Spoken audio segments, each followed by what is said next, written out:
सबसे पहले हम लोग ये एक बार फिर समझ लेते हैं कि व्हाट इज ग्लोबलाइजेशन, है ना।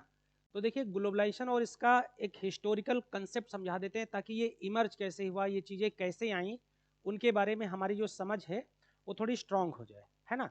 शब्द जानने से कोई मतलब नहीं है।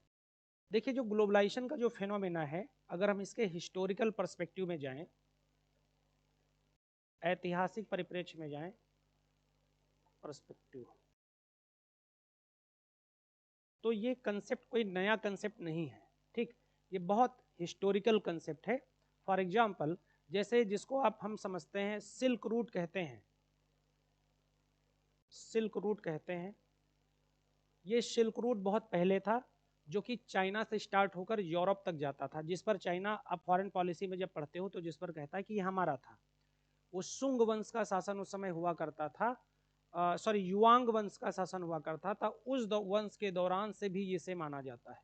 एक तो ये, अब चाइना दूसरी शताब्दी में जो उसका वहाँ पर ये रूट था, अब उसको आज की 21वीं शताब्दी में जब वो एक तरीके से ग्लोबल पावर के तौर पर इमर्ज हो रहा है तो कह रहा है वो हमारा लाओ। वही बात है कि कभी किसी ने खेत में जरा सा कुछ बढ़ा लिया था, 2 लट्ठा जमीन, अब वो कह रहे हैं कि नहीं अब हमारे 4 लड़के हुए हैं, अब हम तुमको बताएंगे वाला लाओ, जबकि वो 200 5 2000 साल पहले की बात है, वैसी बात कर रहा है।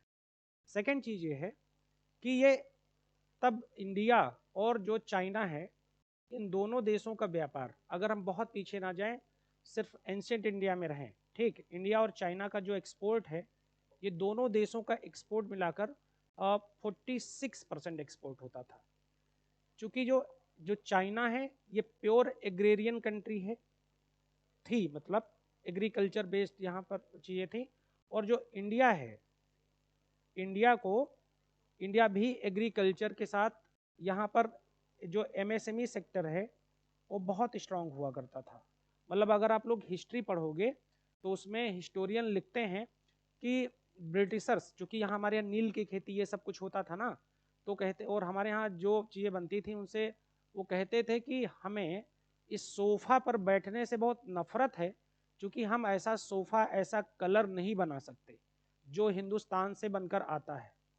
तो जब जो है, जब यूरोप में आर्टिफिशियल जो है नील डेवलप हो गई, तो उसके बाद उन लोगों ने, बेसिकली स्पेन में हुई थी डेवलप, तो उसके बाद उन लोगों ने अपनी चीज़ें अपने प्लेटफॉर्म पर डेवलप करनी शुरू करी। तो ये जो इसका हिस्टोरिकल फिनोमेना है वो बहुत एंशिएंट टाइम से है। हमारे यहाँ से स्टोन, मतलब पत्थर, और कह सकते हो कि स्टोन कटिंग की चीज़ें, ये सब चीज़ें, मतलब पत्थरों को तराश के भेजने वाली चीज़ें, और तमाम तरीके के जो है ऑयल्स, तमाम तरीके के जो है सीड्स, तमाम तरीके से जो है कह सकते हो कि मसाले, और ये तमाम चीज़ें जो हैं जो एक्सपोर्ट हुआ करती थी। तो ये कोई हिस्टोरिकल जो है कोई नया कंसेप्ट, ये ग्लोबलाइजेशन है नहीं, ठीक। एक टॉमस फ्रीडमैन नामक थिंकर हुए हैं, उनकी एक पुस्तक है world is flat, world is flat. इससे अच्छी ग्लोबलाइजेशन पर कोई किताब नहीं है, काफ़ी मोटी किताब है, सबसे ज़्यादा अच्छी किताब यही है। मैंने इस ग्लोबलाइजेशन का महिलाओं पर प्रभाव टॉपिक पर पीएचडी करा है, तो मैंने तो 50 से ज़्यादा किताबें पढ़ी हैं, लेकिन इस किताब का कोई जवाब नहीं। उसमें वो मतलब उनका बहुत ही क्लियर मानना है, बहुत ही स्ट्रांग बिलीव है कि ये जो कंसेप्ट है पूरा, ये पूरे तरीके से पूंजीवाद यानी कैपिटलिज्म के फायदे के लिए बनाया गया नैरेटिव है। इस वजह से कि ये रचा कब गया, जब इंडस्ट्रियलाइजेशन स्टार्ट हुआ, इंडस्ट्रीज आई, और जब इंडस्ट्रीज आई, थोड़ा सा लिंक करके पहले समझ लीजिएगा फिर लिखना शुरू करेंगे, ठीक है। इंडस्ट्री आई मतलब इंडस्ट्रियल रिवोल्यूशन हुआ, ठीक, यूरोप में इंडस्ट्रियल रिवोल्यूशन हुआ, तो जाहिर सी बात है कि जब प्रोडक्शन होगा हाई, तो प्रोडक्शन होगा तो उसको खपाने वाले लोग भी तो चाहिए, मतलब उसको यूज करने वाले लोग चाहिए। यूरोप की पॉपुलेशन आज भी 67 करोड़ है ओनली, पूरे 28-29 देशों की पॉपुलेशन इतनी है, ठीक।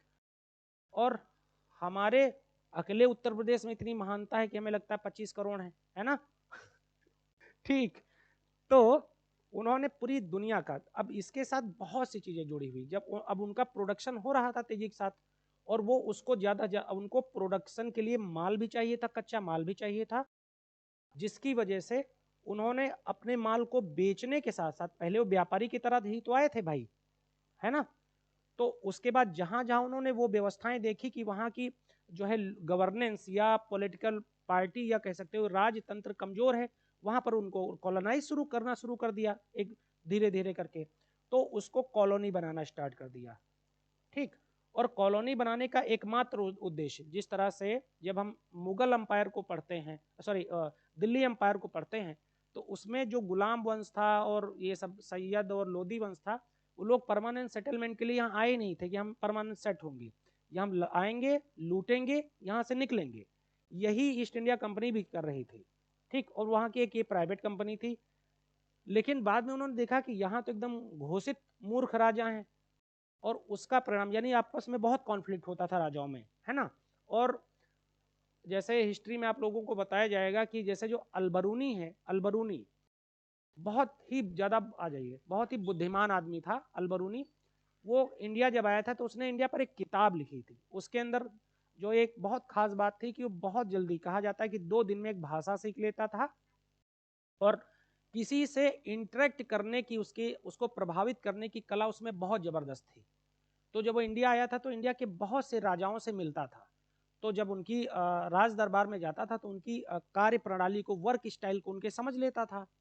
तो उसके बाद फिर उसने एक किताब लिखी थी, तो उस किताब को माना जाता है कि यूरोपियंस ने यानी ब्रिटिशर्स ने खूब ठीक से पढ़ा था, यानी कि वो उस मतलब सोल को समझते थे, उस नरेटिव को समझते थे कि राजा हैं किस किस्म के, भाई 70 और रानियां रख लें और बढ़िया शान शौकत से पड़े रहें, क्योंकि वंशानुगत शासन है, बड़ा बेटा ही राजा बनेगा, उनके अंदर इनहेरेंट क्वालिटी है कि नहीं इस बात से मतलब नहीं है उनको। तो इन सब चीज़ों को बहुत एक जो है उन लोगों ने समझा, और उसी के बाद जो आप पढ़ते हो ना कि डिवाइड एंड रूल की पॉलिटिक्स को उन्होंने यहाँ इंप्लीमेंट किया। ये पॉलिटिक्स बेसिकली यूरोप की नहीं, मतलब ब्रिटिशर्स की नहीं है, ये जो है पॉलिटिक्स उन्होंने, मतलब पॉलिसी उन्होंने यूनान से सीखी थी, क्योंकि यूनान की राजा ऐसी डिवाइड एंड रूल की पॉलिटिक्स अपने टाइम में किया करते थे। ठीक, तो ये चीज़, अब हम अपने इस पर आते हैं। अब जब उन्होंने कॉलोनी स्टेब्लिश करना शुरू किया, तो सबसे पहले उन्होंने यहाँ कभी भी कारखाने पहले नहीं लगाए, यहाँ से रॉ मटेरियल ले जाते थे और उसके बाद यहाँ पर बना बनाया माल लाते थे।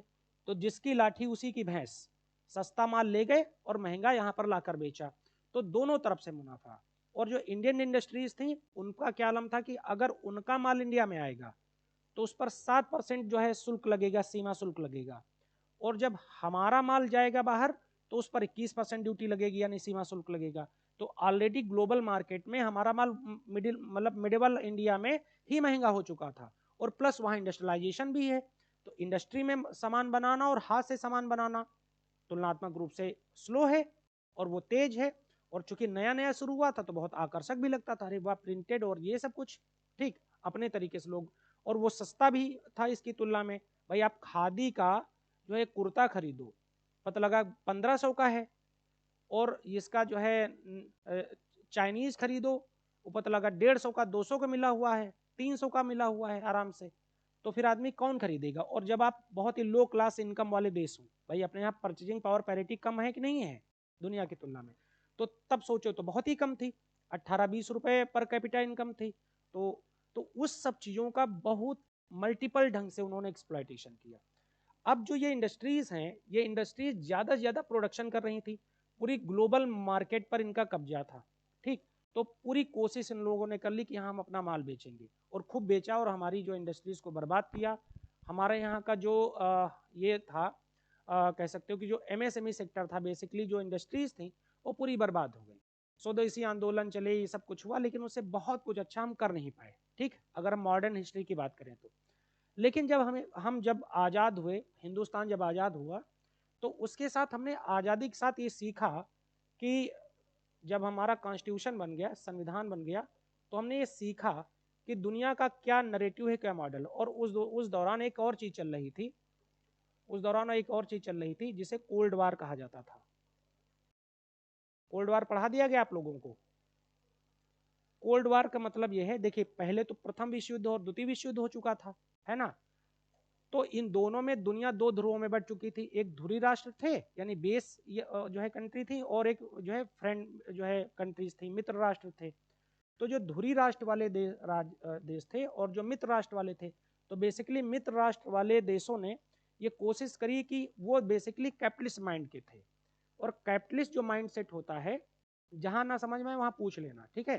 कैपिटलिस्ट माइंड सेट होता है वो प्राइवेट इकोनॉमी पर जोर देता है, यानी कि निजी संपदा, यानी कि हम पैसा लगाएं तो हमारे बिजनेस में आपका जो हमारा से स्टेक रहे, ठीक। जबकि इंडिया ने ये क्या करा था कि नॉन अलाइनमेंट की पॉलिसी अपनाई थी, क्योंकि हम पहले से गुलाम थे। और अमेरिका क्या कर रहा था, यानी कि जो पूंजीवादी गुट में जो लोग थे, कैपिटलिस्ट जो ग्रुप में जो लोग थे, और यहाँ एक समाजवादी ग्रुप था जिसे यूएसएसआर कहा जाता था, समाजवादी। इसमें जो है रशिया और उसके 15 देश प्लस और कई 30-32 देश मात्र थे छोटे छोटे, और यूरोप के साथ, मतलब ये बहुत बड़ा ग्रुप हो चुका था, बल्कि पूरी दुनिया इसी नैरेटिव पर थी। तो इन लोगों ने क्या किया, पूरी दुनिया में ये प्रचार करा, भाई बहुत तेजी के साथ ये डेवलपमेंट कर पाए प्राइवेटाइजेशन की वजह से। और यहाँ सोशलिज्म में क्या था कि नया कंसेप्ट डेवलप होकर आया था, तो बहुत जल्दी राइज नहीं कर पाया। और इसके खिलाफ जैसे माओ से तुंग, माओ जिदांग और स्टालिन और लेनिन, इन सब के खिलाफ अमेरिका ने बड़े प्रोपोगंडा करे कि ये लोग तो बड़े मतलब वहशी किस्म के हैं, और बहुत ही मतलब मिसबिहेव करते हैं, औरतों के साथ शोषण और बलात्कार करते हैं, इस तरीके के पर्चे बहुत ज़्यादा बंटवाए। ग्लोबल मीडिया में इनका कब्जा था, तो वहाँ उनका नैरेटिव बहुत ज़्यादा खराब किया, जबकि वो लोग मजदूरों के साथ काम करते थे। लेकिन वही बात है कि इमेज बिल्डिंग उनकी खराब कर दी पूरी दुनिया में। तो जो सोशलिज्म के जो दिन हैं वो ढह गए आइडियोलॉजिकली, क्योंकि आदमी तो तुरंत की प्रगति देखता है ना, वो ये नहीं देखता कि इसके पीछे शोषण कितना ज्यादा है। तो ये जो कैपिटलिज्म है ये राइज कर गया। अब 1989 में एक कॉन्फ्रेंस हुई, ठीक, वाशिंगटन में, और उस कॉन्फ्रेंस में ये मतलब एक घोषणा हो गई, मतलब एक तरीके से डिक्लेरेशन हो गया कि अब जो है समाजवाद खत्म है, अब दुनिया जो है यूनिपोलर है, एक ध्रुवी है, और वो है कैपिटलिज्म यानी पूंजीवाद। इस तरीके का नैरेटिव चलेगा। अब ये पूंजीवाद करता क्या है, ये करता यह है कि लेस गवर्नमेंट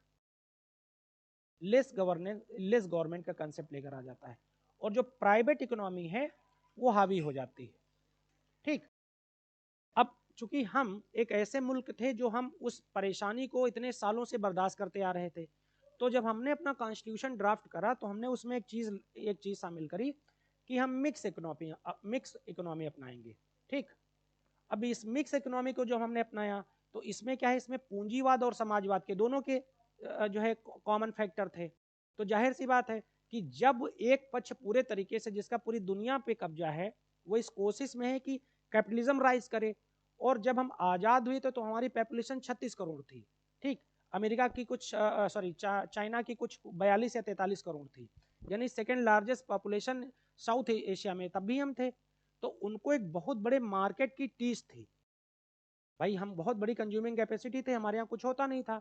उस दौरान बात करो 1965 और 70 की, तो पूछो अगर बाबा या ग्रैंडफादर से, दादाजी से, तो कहेंगे अगर बाइक लेनी होती थी, स्कूटर लेना होता था, तो पतला 6 महीने पहले बुकिंग करनी होती थी। इस तरीके की बातें बताएंगे वो लोग, क्योंकि हमारे यहाँ प्रोडक्शन नहीं था, इंडस्ट्रीज पर हमारा फोकस नहीं था, R&D नहीं था, क्योंकि हम लोग तुरंत एकदम लुटे पिटे नए देश के तौर पर इमर्ज हुए थे, तो और ही बहुत सारी दिक्कतें थी।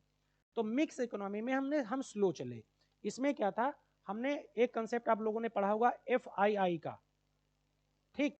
एक FDI पढ़ते होगे, एक FII होता था, फॉरेन इनिशियल इन्वेस्टमेंट इसे बोलते हैं, ठीक।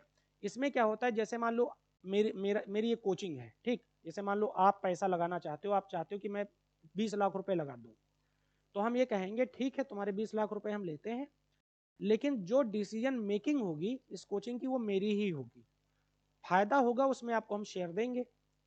और दूसरी तरफ एक आदमी कहे अच्छा आप हमारे पास आइए, आपको हम डिसीजन मेकिंग में भी रखेंगे, तो यानी आप अपने आइडिया को भी उसमें ला सकते हो।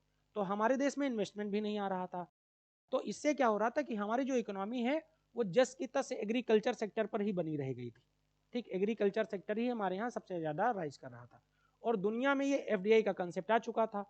तो यहाँ FDI में क्या है, सिंपल कि अगर आपका स्टेक 51% हो गया तो मालिकाना हक आपका एक तरीके से हो जाता है, ठीक। तो ये चीज़, तो इसमें हम पिछड़ते चले गए। अब जैसे चाइना है, जो घोर समाजवादी प्योर सोशलिस्टिक कंट्री है, तो उसने क्या करा, इस चीज को भांप लिया। उसने 1978 में अपनी इकोनॉमी को उसने जो है कैपिटलिस्ट कर दिया और अपने पॉलिटिकल सिस्टम को सोशलिस्ट रखा। सोशलिस्ट सिस्टम होने का ये मतलब है कि उन्होंने अपने यहाँ महंगाई नहीं बढ़ने दी। जैसे मान लो टमाटर 60 रुपए में बिकने लगे, तो उसको 30 रुपए में बिकना है, 30 रुपए सरकार उसका वहन कर लेगी, ताकि अगर वेज हम कम देंगे तो जाहिर सी बात है कि मजदूर की कंज्यूमिंग कैपेसिटी भी तो डाउन हो जाएगी, खरीदने की क्षमता भी तो डाउन हो जाएगी, तो विद्रोह हो जाएगा। और विद्रोह ना हो इसलिए वो हम उस चीज को हम बर्दाश्त करेंगे। ये चीज उन्होंने करी, तो उन लोगों ने इसको राइज करा और बहुत तेजी के साथ काम किया। हमने तो 1991 में मजबूरी में जो है एलपीजी को लागू किया, ठीक, क्योंकि हमारे पास 15 दिन का फॉरेक्स था, विदेशी मुद्रा, सारी संस्थाओं ने देना पैसा बंद कर दिया था। जब हमारे यहाँ बीच में PL 480 यानी कि खाद्यान्न संकट हुआ, फूड क्राइसिस हुई, तो अमेरिका ने वो अनाज दिया जो उनके यहाँ घोड़े खाते थे, और वो भी गिड़गिड़ाने के बाद। तभी लाल बहादुर शास्त्री ने कहा था कि चाहे हम भूखे रह लेंगे, तो देश पूरा भूखा रहा था, हम एक टाइम खा के सो लेंगे। बहुत कद्दावर लीडर थे। तो ये सब कुछ होता रहा। तो हमने जब 1919 में जब ये एक तरीके से एलपीजी लिबरलाइजेशन, प्राइवेटाइजेशन और ग्लोबलाइजेशन का नैरेटिव अपनाया हमने एज ए इंडिया, तो हमें क्या हुआ कि बहुत सारे फिर भाई उनके लिए तो पौबारा हो गई उनकी, उनको बहुत लिवरेज मिल गए। अब इतना बड़ा जो है देश, जो लगभग 80 करोड़ 82 करोड़ के आसपास की पॉपुलेशन का देश था, इसके ये पूरा मार्केट, इतना ह्यूज मार्केट एक तरीके से उनको मिल गया अपना माल बेचने के लिए। अब उन्होंने खूब यहाँ माल बेचा, तो इसके जो फायदे क्या हुए, इसके फायदे ये हुए कि हमारी जीडीपी बूम कर गई, लेकिन दूसरी तरफ हमारा एमएसएमई सेक्टर जो है नीचे हो गया। क्यों हो गया? कि जो चीज बेहतर है, सस्ती है और सुलभ है, वो आदमी आप लेगा ही लेगा। देखो ये जो होता है ना कि राष्ट्रवाद की भावना और ये सब चीजें नरेटिव में रहती हैं। अभी एक टी शर्ट चाइनीज भी, अभी जैसे दीपावली अभी आ रही है, चाइनीज की अगरबत्ती, मोमबत्ती और दुनिया भर का ये सब फूल पाती जो बिक रहा होता है, ये सस्ता मिलता, हम फटाक से ले लेते हैं, नहीं ले लेते हैं। 99.9% घरों में चाइनीज जो है गणेश और लक्ष्मी जो है धरे रहेंगे, लेकिन ऊपर से कितना भयानक राष्ट्रवाद आजकल पूरी दुनिया में चल रहा है। तो जो इकोनॉमी है, उन्होंने इकोनॉमी पर कंट्रोल कर लिया, कल्चरल जो है इकोनॉमी पर कंट्रोल कर लिया पूरे तरीके से चाइना ने, अब कर लिया है। तो यूरोप, उसने चाइना ने क्या करा, इंफ्रास्ट्रक्चर सेक्टर में बहुत ज्यादा पैसा लगाया। उसकी कहानी फिर जो है फिर इकोनॉमिक्स वाले सर बताएंगे, उसमें ज्यादा जाऊंगा नहीं मैं, ठीक। तो ये है, तो हमारे यहाँ का जो एमएसएमई सेक्टर है, जो एग्रीकल्चर सेक्टर है, ये सब पूरा होता चला गया। एक चीज अच्छी हुई कि हमारी जीडीपी ग्रोथ लगभग 8% के आसपास हो गई, जो सिंक होकर आ गई थी 1 से 1.5% 2% के आसपास। हमारे यहाँ पर क्या हुआ कि एफडीआई जब तेजी के साथ बढ़ी, तो पैसा इन्वेस्टमेंट तेजी के साथ होने लग गया, तो जो बड़े कारखाने हैं वो तेजी के साथ हुए। साथ ही चूंकि लिबरलिज्म हुआ, लिबरलाइजेशन हुआ, तो बहुत से जो चीज़ें अवेलेबिलिटी नहीं थी वो उनकी हो गई।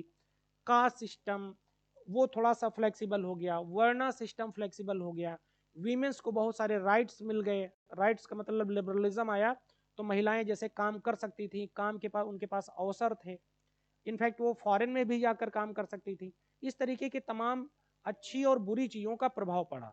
लेकिन बाय एट लार्ज अगर मेरा इवेल्युएशन आप सुनना चाहें, तो मैं कहूँगा कि ये जिस इसके इम्प्लीमेंटेशन में फिर भी बहुत जल्दबाजी थी, क्योंकि उसकी वजह से जो हमारा लो क्लास इकोनॉमी है, मतलब जो गरीब तबका है, जो छोटे छोटे काम करता है, वो बहुत बुरे तरीके से सफ़र किया।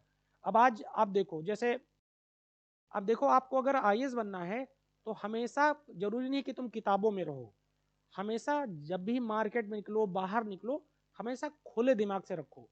देखो जैसे जब से ये जैसे लुलु मॉल खुला, कैसे थे लोग पागलों की तरह लुलु गए, ऐसा लग रहा था वहां से फिल्म बट रहा है, ठीक, ऐसे चल रहा था कि नहीं चल रहा था। अब वो क्या कर रहे हैं, वो पब्लिसाइज कर रहे हैं कि नहीं कर रहे हैं अपने प्रोडक्ट को, अपने मॉल को, अपनी चीजों को, अपने हेजेमनी स्टेब्लिश कर रहे हैं। अब तुम छोटी दुकान पर भी जाओ, तो उन्होंने ऐसे कर दिया कि प्लीज हेल्प योर सेल्फ वाला कंसेप्ट, कि अपने हाथ सामान उठा लो और आके काउंटर पर कर लो। क्योंकि अमेरिका में चूंकि मैन जो आदमी की जो लेबर है वो बहुत महंगी है, ठीक, वहां पर उन्होंने सब फ्री कर रखा है कि, और अपने यहाँ पर छोटी छोटी दुकानों वालों ने फिर क्या कर दिया, ऐसे कर दिया स्पेंसर जैसा कि खुद घूम के उठा के आओ और काउंटर पर एक आदमी मिलेगा, कैश करो और चल दो। क्योंकि आदमी वो फील चाहता है, उसमें उसको थोड़ा लगता है कि विंडो शॉपिंग बड़ी बड़ी जबरदस्त चीज़ है। ये चीज़ वो पता लगा 30 रुपए वाली गोभी 50 की वहाँ से लेकर चले आ रहे हैं, लेकिन वहाँ स्टैंडर्ड मेंटेन करना है, क्योंकि गोभी के साथ फोटो खींच के फिर डालेंगे कि स्पेंसर गए थे। ये जो सब चीज़ें हैं, ये बहुत उसके सब के बीच में उनका सिर्फ बिजनेस है और इंसान का एक्सप्लॉयटेशन है। लेकिन हम लोग कर रहे हैं, क्योंकि वो एक स्टेटस सिंबल बन चुका है ना। अगर हम नहीं करेंगे तो समाज से पिछड़े रहेंगे, है ना। तो ये सब चीजें हैं। तो इस ग्लोबलाइजेशन ने जो है मल्टीपल एंगल से, मल्टीपल डायमेंशन से इफेक्ट किया, लेकिन इसने इकोनॉमी के जो साइजेस हैं उनको ऐसे कर दिया, एक तरफ लोग बहुत अमीर हो गए और एक तरफ लोग बहुत गरीब हो गए। अभी ऑक्सफैम की रिपोर्ट 2022 की आई, तो उसमें कहा गया 1% लोगों के पास 23% संपत्ति है और 50% लोगों के पास 13% प्रॉपर्टी है, और दुनिया के 7 लोगों के पास दुनिया की 36% प्रॉपर्टी है, पूरी दुनिया की। इसका मतलब समझ में आता है कि ये ग्लोबलाइजेशन का किसको फायदा हुआ, है ना। तो ये चीज है, ये इस सब के पीछे पूरा खेल है धंधे का, मतलब पैसे का। तो ये सब अब आई होप थोड़ा क्लियर हो गया होगा चीजें। ठीक है, अब लिखते हैं। तो कल हम लोगों ने सिर्फ वो फ्लो चार्ट पर बात करी थी, है ना, आगे तो कुछ नहीं हुआ था ना। चलिए लिखेगा इंग्लिश में, globalization refers to the process. अच्छा, एक चीज और मैं बता देता हूं ताकि आप लोगों को थोड़ा सा और चीजें क्लियर रहें। एक कंसेप्ट और है ग्लोबलाइजेशन, जो, हाँ, ग्लोबलाइजेशन को पहले मैं थोड़ा सा समझाने के लिए इजी और कर देता हूं। जो ग्लोबलाइजेशन का नैरेटिव है सिर्फ इकोनॉमिक नहीं है, ये ये कल्चरल है, ये पॉलिटिकल है, ये कल्चरल है, ये पॉलिटिकल है, ये हिस्टोरिकल है। मतलब जितने एंगल आप सोच सकते हो, ये इन्वायरमेंटल है, इटसेल्फ इकोनॉमिक तो है ही। तो ये शुरू किया गया इकोनॉमी से, लेकिन इसने पूरी दुनिया के हर इकोसिस्टम को, हर व्यवस्था को प्रभावित कर दिया। जैसे आज दो देशों के बीच में पॉलिटिकल रिलेशन कैसे होता है, कहते हैं हम, जैसे कहते हैं ना, बायलैटरल रिलेशन हुए हैं इस देश के साथ, द्विपक्षीय संबंध या बहुपक्षीय संबंध, मल्टीलेटरल या बायलैटरल। तो ऐसा क्यों है भाई? जैसे अमेरिका से जहाज आया, ठीक, तो उसे ये, जैसे मान लो ये साउथ एशिया है, यहाँ पर ये साउथ एशिया है, तो उनको लगता है कि हाँ यार, अगर हम श्रीलंका में अपना एक पोर्ट बना लेते हैं, अगर उनसे हमारी सहमति बन जाती है, तो हम यहाँ उसको रिपेयर करने का काम और फ्यूल भरने का काम कर लेंगे। ठीक, तो दुनिया में हर एक दूसरे को जरूरत है। इसी ग्लोबलाइजेशन के साइड इफेक्ट की वजह से अब यूक्रेन का और रशिया का वार हो रहा है, लेकिन पूरी दुनिया में food crisis, global supply chain बाधित है ना। इन्फ्लेशन इतनी ज़्यादा हाई हो चुकी है, पर कैपिटा इनकम गिर चुकी है, माना जा रहा है कि बहुत ज़्यादा बड़ी हंगर की प्रॉब्लम इससे क्रिएट हो जाएगी। तो सोचने के बाद यार, युद्ध तो दो देशों के बीच में रहा, तो ये दुनिया के लिए फिर ये संकट क्यों है? क्योंकि जो एक दूसरे के साथ वो दे सकते हैं, शेयर कर सकते हैं, वो सब रुक गया ना। और फिर इनडायरेक्टली कई उनके दोस्त हैं, कई उस गुट के दोस्त हैं, तो वो लोग भी सिकुड़ सिकुड़ के थोड़ा बात करेंगे। जैसे भारत को अवसर था कि भारत तेजी के साथ गेहूं बेच सकता था उस दौरान, लेकिन भारत ने देखा कि यही हालत रही, तो यूक्रेन और रशिया सबसे ज़्यादा प्रोडक्शन करते हैं गेहूं का, वो ये नहीं करेंगे तो अगर हमें इम्पोर्ट करना पड़ा, चूंकि हम WTO भी जैसी कोई चीज़ तो है ना, कोई WTO के तहत, तो ये है कि अगर आपके यहाँ पर खुली और निर्बाध प्रतिस्पर्धा है, यानी ओपन और फ्री मार्केट है, आपके यहाँ गेहूं आएगा तो आपको खरीदना ही पड़ेगा, मतलब उतना गेहूं मार्केट में बेचने के लिए दे, रास्ते आपको ओपन ही करने पड़ेंगे। अगर नहीं, अगर तुम पहले से बेच कर बैठ जाओगे सस्ता, और फिर तुम्हारे यहाँ दिक्कत होगी, तो तुम्हें तो देना पड़ेगा, फिर बहुत महंगा दाम पड़ेगा उसका। तो इन्होंने फिर उस दौरान उसको रोक लिया। तो बहुत से उसके इकोनॉमिक फैक्टर होते हैं। तो पॉलिटिकल में जियो पॉलिटिक्स पूरी चेंज है। क्वाड, जैसे इस बार I2 करके क्वेश्चन जो पूछा गया। कल्चरल इम्पैक्ट, जो हम आज, जैसे आजकल देखते होंगे, 2 बोटी 4 रोटी, खान पान, ऐसे करके जो छोटी छोटी हैं, टफरी, ऐसे दुकानें सब नाम रख दिए गए ना, मतलब ओरेलिया रे, तमाम ऐसे छोटे छोटे से नाम रख दिए गए। इसे ग्लोकलाइजेशन करा, नॉट ग्लोबलाइजेशन, ग्लोकलाइजेशन, यानी जो ग्लोबल चीजें हैं उनको लोकलाइज कर दो, यानी कि लोकल मार्केट पर जो रेहड़ी पटरी वाले हैं उनकी मार्केट को भी खा जाओ, वो किसी लायक बचे ही ना। ठीक, तो इस तरीके की चीजें हैं। मतलब आप समझो कि जो एक लड़का है जो IITian है, जो चाय का काम करता है, कुछ बताता कि 4 लाख कुल्हड़ चाय डेली बेचता है, उसका टर्नओवर कई हजार करोड़ का है।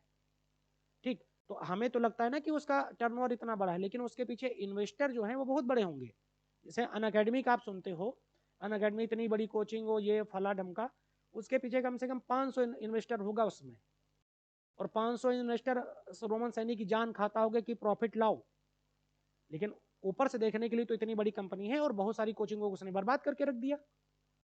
वहां क्या पढ़ाया जा रहा है, कैसा पढ़ाया जा रहा है, जो देखो वही टीचर, जो देखो वही टीचर, क्या पढ़ा रहे हैं क्या नहीं पढ़ा रहे हैं उसका कोई मतलब नहीं, बस इतना ज़्यादा पॉपुलराइजेशन है कि लोग जा रहे हैं उस पर। तो ये सब चीज़ें हैं, हिस्ट्री को पूरा चेंज कर दिया। इन्वायरमेंटल इफेक्ट देखो, अब देखो जैसे एक देश से दूसरे देश में इंडस्ट्री, जैसे यूरोप में आप देखते हो, जब आपको थापा सर ने इन्वायरमेंट पढ़ाया होगा तो उसमें बताया पढ़ाया होगा आप लोगों को एसिड रेन के बारे में। ठीक, एसिड रेन पढ़ाया होगा। तो एसिड रेन का कंसेप्ट कैसे आया, जब इंडस्ट्रियल रिवॉल्यूशन हुए तो इतना ज़्यादा पॉल्यूशन फैला कि वो जो मतलब धुआं और जो धूल है, वो राख है, वो पानी की बूंदों के साथ आई, जो जो पत्थरों पर गिरी तो पत्थरों में मतलब छेद हो गए छोटे छोटे, मतलब गड्ढे नहीं, मतलब ऐसा इमेज न लेना, छोटे छोटे। तो उनको ये उनके इन्वायरमेंटलिस्ट ने सोचा कि इसके साइड इफेक्ट तो बहुत बुरे होने वाले हैं। तो 1987 में सबसे पहले एक जो है कमेटी बनाई गई, और उसमें ये कहा गया कि अब जो है इन्वायरमेंटल चैलेंजेस दुनिया के लिए बहुत बड़े हैं और इनसे भी हमें निपटना पड़ेगा। तो जाहिर सी बात है, बिजनेस किसने बनाया, विकसित मुल्कों ने, और खामियाजा कौन भोग रहा है, गरीब देश, थर्ड वर्ल्ड कंट्रीज। तो अब जैसे यो कहा जा रहा है कि जब कोप के सम्मेलन होते हैं, कॉन्फ्रेंस ऑन पार्टीज, तो उसमें कहा जाता है कि $1 बिलियन, ठीक, पर ईयर इन गरीब मुल्कों के लिए देना चाहिए। जैसे अभी तुम्हारा इंडोनेशिया है, इंडोनेशिया को अपनी कैपिटल चेंज करनी पड़ी कि नहीं पड़ी, पता है किसी को? नुसंतारा उसकी नई जो है कैपिटल है। ठीक, तो चेंज करनी पड़ी, क्यों? चूंकि वहां पानी भर रहा है, 4 मीटर तक पानी चला गया उनकी जो है लैंड के ऊपर। तो इस तरह से, और तमाम कई जगह सूखा पड़ रहा है, कई जगह जो है जो कह सकते हो कि जो स्पीसीज हैं बहुत ज़्यादा मर रही हैं, कई जगह बहुत ज़्यादा जल भराव है। अब अनयूजुअल बारिश होती कि नहीं होती, अक्टूबर में बारिश होने का कोई कंसेप्ट है नहीं है। जब मानसून पढ़ाया होगा सर ने तो कोई कंसेप्ट नहीं है, लेकिन क्या दबा के बारिश हुई है कि कोचिंग वोचिंग सब बंद, सारा सिस्टम ठप, है ना? तो ये सब जो चीज़ें हैं इफेक्ट करते हैं पूरे तरीके से। इसके बेस में उनको अपना बिजनेस बनाना है, उनको किसी भी चीज़ से कोई मतलब नहीं, सारी चीज़ें सेटल्ड है। और जब ये डोनाल्ड ट्रम्प था गधा, तो उसने तो ये कह दिया कि जो है ग्लोबल वार्मिंग जैसी कोई चीज़ ही नहीं है।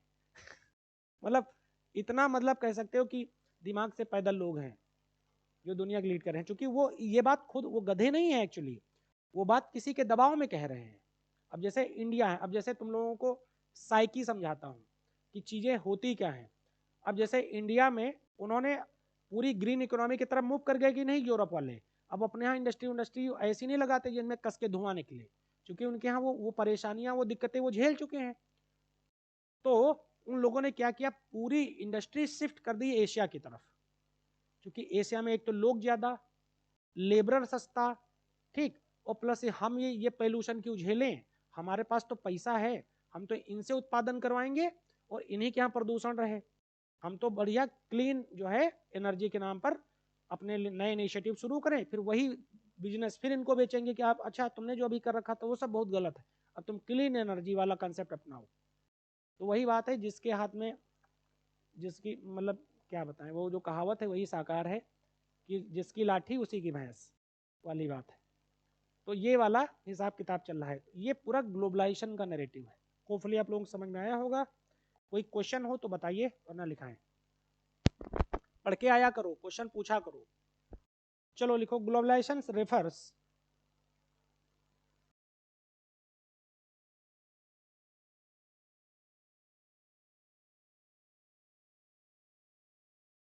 To process of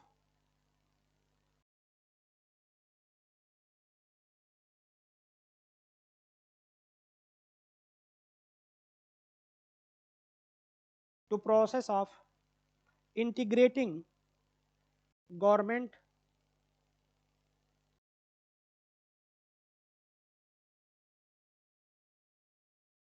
governments, culture and financial market.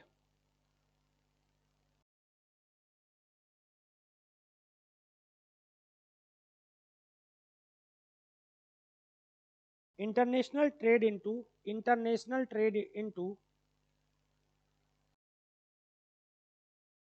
single world market.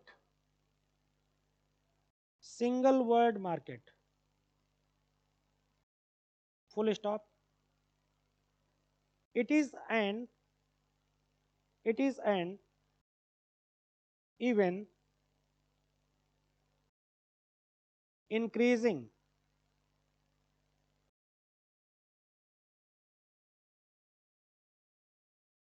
interconnected of three aspect तीन वाला three aspects between nations,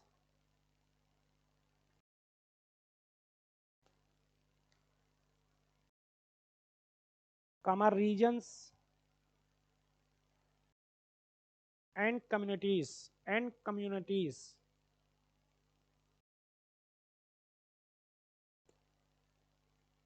आप लोग लिखो वैश्वीकरण राष्ट्रीय और अंतर्राष्ट्रीय, थोड़ा हाथ जल्दी चलाया करो, वैश्वीकरण राष्ट्रीय व अंतर्राष्ट्रीय व्यापार के माध्यम से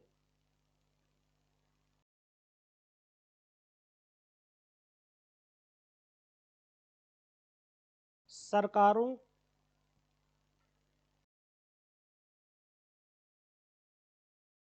संस्कृतियों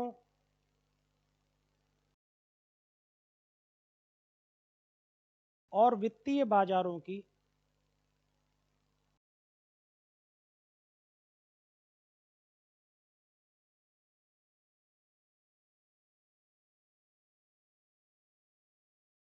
एक ही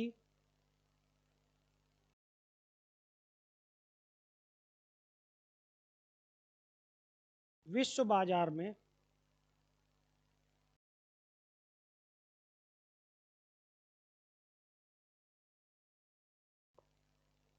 एकीकृत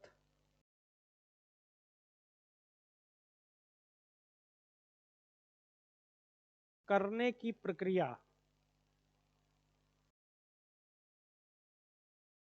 को संदर्भित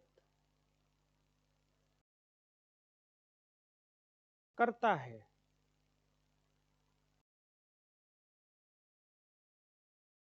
फुल स्टॉप। यह राष्ट्रों,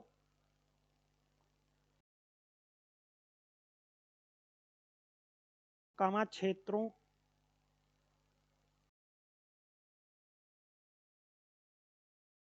समुदायों, यहाँ तक कि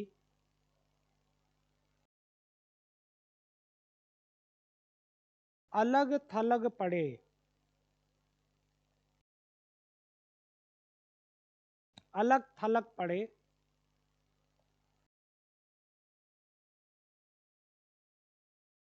दूर दराज क्षेत्रों के बीच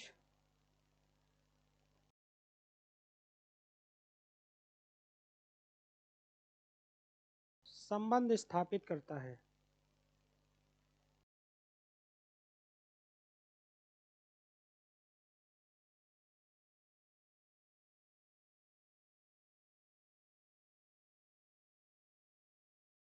आप लोग लिखेंगे it is a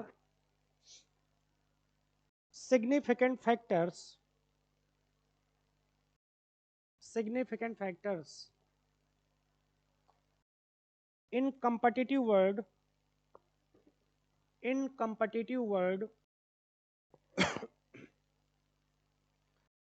that integrate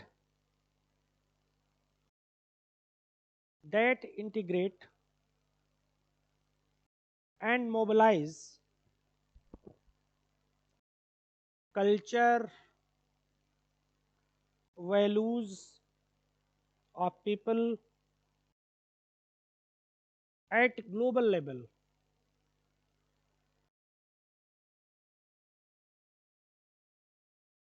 In the age of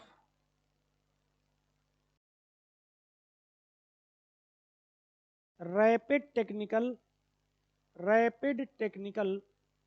progression,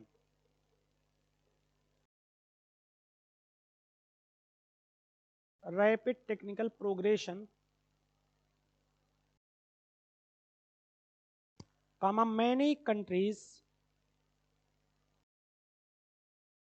are unified and transformed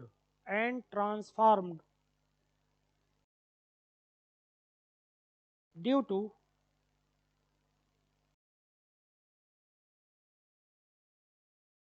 the process of globalization, the process of globalization, full stop. आप लोग लिखें वैश्वीकरण ने प्रतिस्पर्धा को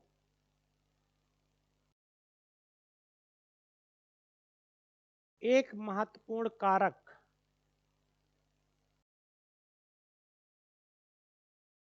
के रूप में उभारा है।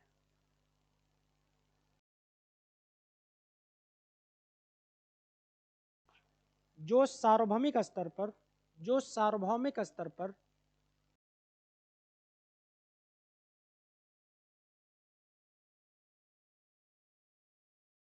लोगों के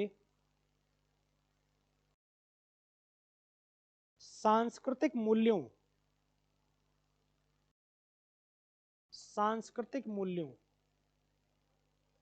को संगठित एंड एकीकृत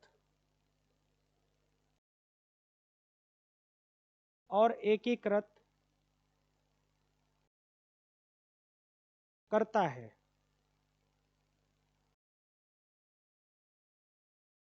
इसका मतलब वैश्वीकरण का देशों की सामाजिक, सांस्कृतिक,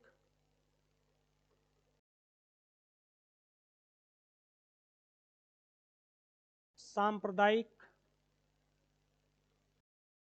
राष्ट्रीय, मौद्रिक,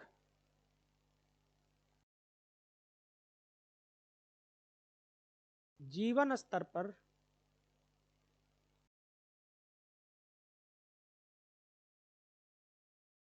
प्रभाव पड़ा है।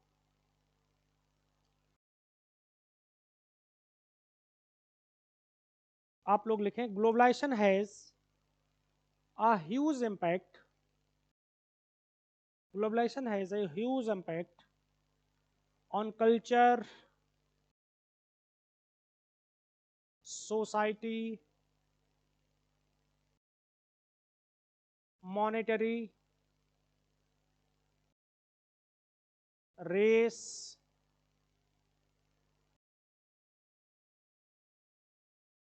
political narratives, etc. नरेटिव, नए तरीके के राजनीतिक विमर्श उभरे हैं ना। अब कोई भी देश जो है वो नहीं हो सकता, सेपरेट होकर काम नहीं कर सकता, उसको जरूरत ही पड़ेगी। अभी जैसे एग्जांपल की बताएं, अभी कोविड था, तो जैसे ये जो चिप्स होती हैं, चिप्स जो हम लोगों के इलेक्ट्रॉनिक गैजेट्स में लगती हैं, तो ये बनती हैं बेसिकली, इन पर ज़्यादा जो हेजमनी है वो चाइना की है, और जिसे रेयर अर्थ मेटल बोला जाता है, ठीक। नामीबिया, युगांडा ऐसे देशों में पाई जाती हैं, ये भी नेचुरल हैं, ठीक। अब रुक गया, दुनिया में 40 अरब डॉलर का व्यापार प्रभावित हो गया, क्योंकि कोविड में मजदूर ने काम नहीं किया, वो जो है उनको जो है एक तरीके से उत्खनन नहीं हुआ, मतलब उनको माइन नहीं किया जा सका, तो इतना बड़ा नुकसान हुआ। तो का जो लोग कार ले रहे थे उस दौरान एडवांस देने पर कार नहीं मिल रही थी, और ऐसे वो 10 बार फोन करके घर में भी सर आ जाएं टेस्ट ड्राइव कराने, सर आ जाएं, 20 बार फोन करके पागल कर देते अगर एक बार कार वाली कंपनी में चले जाओ। और फिर ये कहते थे कि और ये वाली तो देंगे नहीं, सीएनजी कार तो देंगे ही नहीं। मतलब उस दौरान हमें लेनी थी, तो ये हालत था कि 1 रुपया नहीं कम करा, और मजबूरी में हम लोगों ने लिया 10 बार चक्कर लगाने के बाद, थी नहीं, लिमिटेड आती थी। तो ये सब। अब हेडिंग बनाइएगा, impact on of globalization, impact of globalisation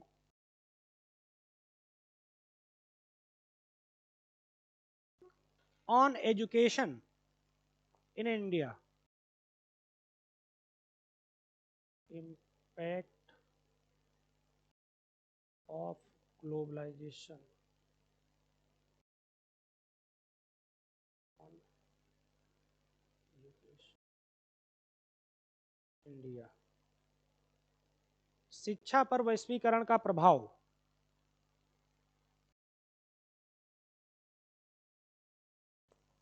शिक्षा पर वैश्वीकरण का प्रभाव, पहले लिखेंगे पॉजिटिव इम्पैक्ट, पहले हेडिंग है पॉजिटिव इम्पैक्ट।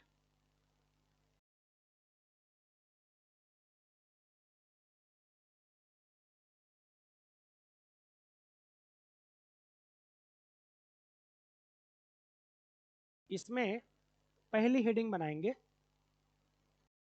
ई लर्निंग, ई लर्निंग,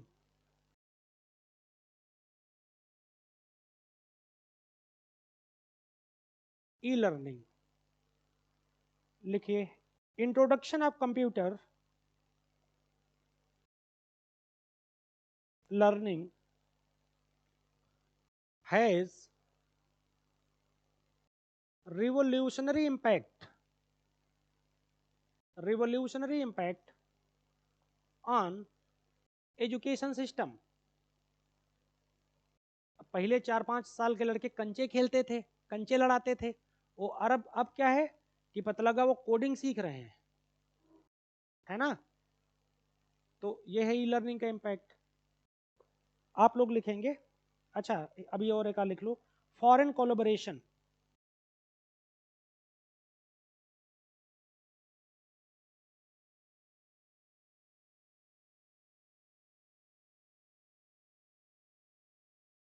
अभी क्या हो रहा है, अब इसमें क्या हो रहा है पता लगा, कहेंगे ना तुम्हारा वो है दुनिया में प्रतिस्पर्धा हो रही है तो तुम्हें भी उसमें पार्टिसिपेट करना, जैसे सीएमएस वाले, जैसे नासा का ये बायजूस वाले के साथ देखो, तो ये नासा वाला बनाए रहते ना, तो ये क्या करते हैं, कहते हैं जो ग्लोबल कंपटीशन है उसमें हमारे बच्चे हम अपने भेजेंगे, तो उनके साथ जब इनके टाई अप होंगे तभी तो ऐसा हो पाएगा। अब जैसे मैं तुम लोगों को एक नया आइडिया भी देता हूँ, जैसे आप मिडिल ईस्ट के बारे में पढ़ते हो कि पूरे ऑयल बेस्ड कंट्री हैं वो, ठीक। अब ये पाया जा रहा है कि इकोनॉमी का पूरा करेक्टर चेंज हो रहा है, मतलब एनर्जी का, अब तो ग्रीन एनर्जी पर जा रहे हैं। अब उनकी हालत खराब है कि अब हम जो तेल है, एक तो ये 2050 तक इसके रिसोर्सेज सीमित होने की संभावना है, सेकंड दुनिया की इकोनॉमी अगर ग्रीन हो रही है तो उन लोगों ने पूरे अपने यहाँ इंफ्रास्ट्रक्चरल डेवलपमेंट किए हैं, जो ये सीएमएस हैं, दुनिया भर का ये हम जो बड़े बड़े स्कूल हैं, इनके साथ वो टाई अप करें कि आपके बेस्ट स्टूडेंट और आपके बेस्ट टीचर को हम बड़ी से बड़ी सैलरी पर अपने यहाँ रखेंगे, जो हमारे यहाँ आकर पढ़े और हमारे यहाँ आकर रहकर जो है काम करे, इनोवेशन करे। क्योंकि जानते हैं ना हमें इकोनॉमी का नया मॉडल ढूंढना पड़ेगा, क्योंकि ये 20-30 साल में ये तेल वाला जो चक्कर वो खत्म होने वाला है ना। तो ये सारी चीजें लिखिएगा, foreign universities are collaborated with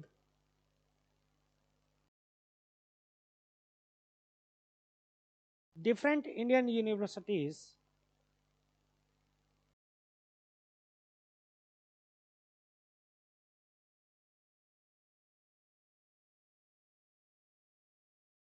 अब आप लोग लिखिएगा ई लर्निंग, ई लर्निंग ही लिखना, ठीक है, हिंदी में भी ई लर्निंग लिखना, बस हिंदी में लिखना। लिखिएगा कंप्यूटर के माध्यम से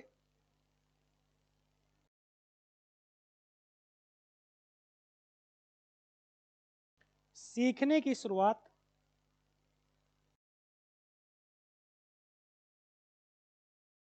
ने न केवल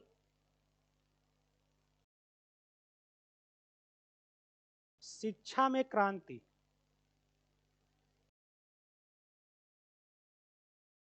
को जन्म दिया,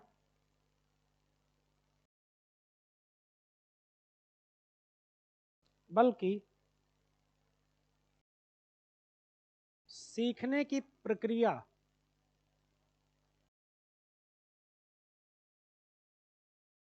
को मजबूत किया।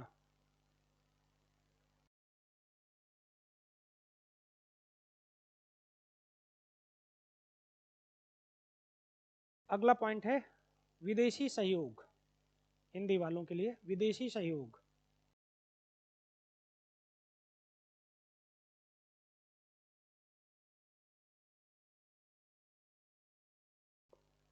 लिखिएगा विदेशी विश्वविद्यालय विद्यालयों ने विदेशी विश्वविद्यालयों ने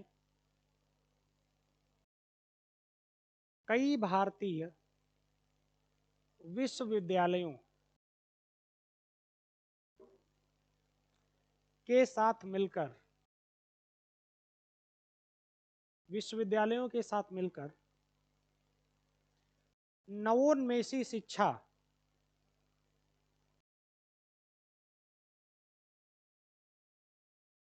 के लिए सहयोग किया है। अब देखो आप एग्जाम्पल के लिए लिख सकते हो, हर देश के साथ तो है। इंग्लिश वाले एग्जाम्पल लिख लें, इंडो फ्रांस। आप लोग भी लिख लो भारत फ्रांस संबंध, क्योंकि बहुत देशों के साथ हो चुके हैं। तो एक कोई एग्जाम्पल डालना चाहिए, एग्जाम्पल से बहुत अच्छा इंप्रेशन आता है। अब आप लोग लिखेंगे women empowerment.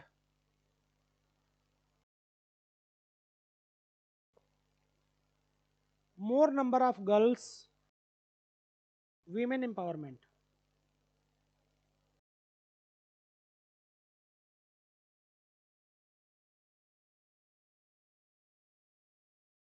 more number of girls started getting formal education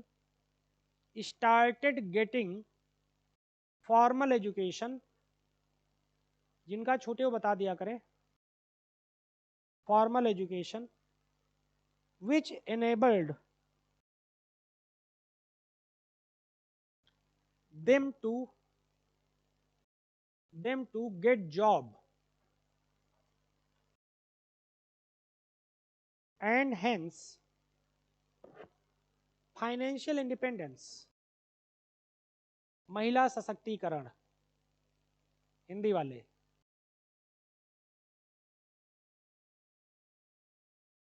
अच्छा, आप लोगों से एक सवाल है, महिला सशक्तिकरण के रिप्रेजेंटेटिव आज भी इंडियन सोसाइटी में कौन लोग हैं?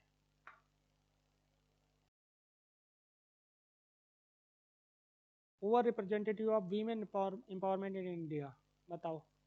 महिलाओं के सशक्तिकरण का प्रतिनिधित्व आज भी भारत में कौन लोग कर रहे हैं? हाँ, पुरुष कर रहे हैं। कहीं मंच पे बस उनको बुला के फूल पाती देंगे और इन्होंने बड़ा जो है झंडा गाड़ा है, बस खत्म काम उनका। बाद में पता अब ब्रह्म कुमारी कर रहे हैं तो ब्रह्म कुमारी अकेली है ना, 134-36 करोड़ हम लोग हैं। ब्रह्म कुमारी की रेंज किन लोगों तक है? पढ़े लिखे लोगों तक। उनकी जो बात है, अब हर आदमी के पास स्मार्टफोन थोड़ी ना है। ये बेसिकली काम जब तक सेल्फ हेल्प ग्रुप के साथ एनजीओ के ऊपर नहीं जाएगा तब तक नहीं हो पाएगा। क्योंकि जो अभी ये बाढ़ चल रही है, लखीमपुर खीरी के जब मैं इंडिविजुअल पढ़ाता था तो बहुत सारे बच्चों को हमने लखीमपुर खीरी के पढ़ाया, तो बताते सर बाढ़ आ गई है अब नहीं आ पाएंगे। मतलब लोग आ नहीं पाते हैं, इतना पानी भर जाता। तो जो रिमोट एरिया हैं वो कट जाते हैं। अब उन तक फंडामेंटल चीज़ें पहुंचाना आसान है। तो ब्रह्म कुमारी की बात कैसे जाएगी? आप कह दो कि मोबाइल से जा सकती है, तो मोबाइल के लिए बिजली और कनेक्टिविटी सब चीज़ें चाहिए, और हर आदमी में वो क्षमता चाहिए कि वो इस तरीके का मोबाइल हो। तो जो उस कैपेबिलिटी में है वो उसके लिए Brahma Kumari one of the best. और वो कैपेबिलिटी तो भी तो होनी चाहिए। तो अभी ये जो ये फ़ोन है ये मात्र 36-37 करोड़ लोगों के पास ही तो है। चलिए लिखेगा महिला सशक्तिकरण। अधिक संख्या में लड़कियों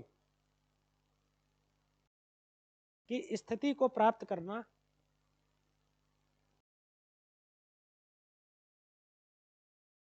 अधिक संख्या में लड़कियों की बेहतर स्थिति को प्राप्त करना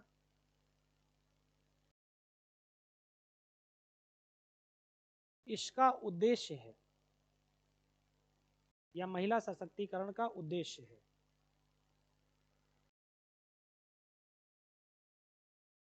इसके द्वारा महिलाएं आर्थिक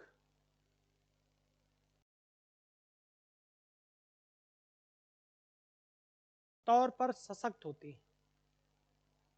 जब आप लोग कोई आर्गुमेंट लेकर आते हो, मैं उस बात को काट देता हूं, तो उससे एक चीज सीखा करो हमेशा कि जब आप इंटरव्यू दोगे, ठीक, तो तुम्हें इतने मतलब हर आपके सवाल को वो काट देंगे, सही को भी काटेंगे, सिर्फ चेक करने के लिए इनफैक्ट कभी कभी, ठीक, कि देखें कितना कंक्रीट बात ये बंदा बोल सकता है, ठीक। यानी आप जो बात बोल दें उसका उनके पास जवाब ना हो, सिर्फ वो एक्सेप्ट कर लें वो बात को, और जबरदस्ती का अगर वो काट रहे हैं, ठीक, ये भी करते हैं फ्रस्ट्रेट करने के लिए, तो फिर सॉरी सर बोल दो वहीं।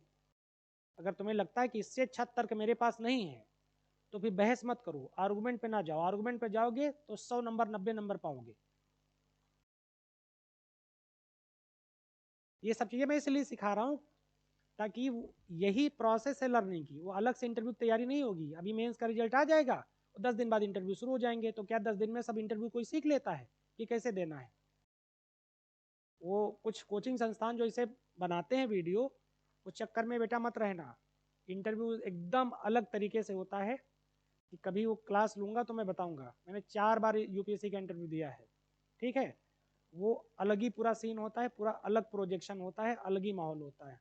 कमरे में बैठे रहेंगे 4-5 आदमी, एक ट्रांसलेटर भी होगा अगर हिंदी मीडियम के हो, कोई चाय भी पी रहा होगा, कोई अपने बेटे से बात भी कर रहा होगा, और तुम सामने इंटरव्यू भी दे रहे होगे। तुम्हें लगेगा क्या यार मेरे साथ मजाक चल रहा है, उनके लिए नॉर्मल बात है। क्यों? क्योंकि उनको दिन भर इंटरव्यू लेना है ना, तो ऐसा तो है नहीं कि अपनी बीबी का फ़ोन नहीं उठाएंगे, सिंपल बात है। और तुम्हारे लिए ज़िंदगी का सवाल है, और अभी तुम बैठोगे ना तो तुम भी वही करोगे भाई। तुम किसका फ़ोन नहीं उठाओगे? कोई ज़रूरी फ़ोन आ जाएगा, बिल्कुल उठाओगे।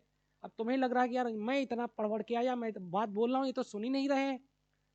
4 तो सुन रहे हैं ना, कभी कभी तो बहुत मज़े भी लेते हैं। अच्छा अच्छा, बहुत सही। तुम पता लगा कतई मूर्खता की बात कर रहे हो, उन्हें लगता है हाँ ठीक। तुम्हें लगा जो मैंने फाड़ू इंटरव्यू दिया ना, नंबर क्या है इनके, तो बापो नंबर देंगे, फिर देते हैं उनके बाप नंबर, बहुत बुरे तरीके से। चलो अगला लिखेगा सूचना साझा करना। अगली हेडिंग है सूचना साझा करना। इनफॉर्मल शेयरिंग, ये सॉरी इंफॉर्मेशन शेयरिंग, साझा करना, इंफॉर्मेशन शेयरिंग। लिखेगा पॉसिबल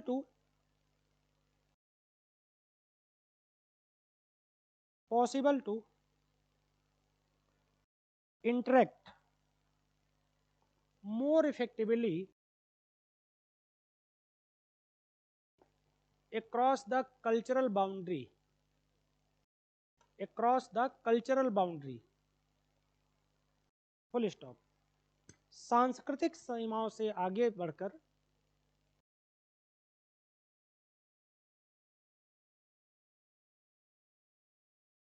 सीमाओं से आगे बढ़कर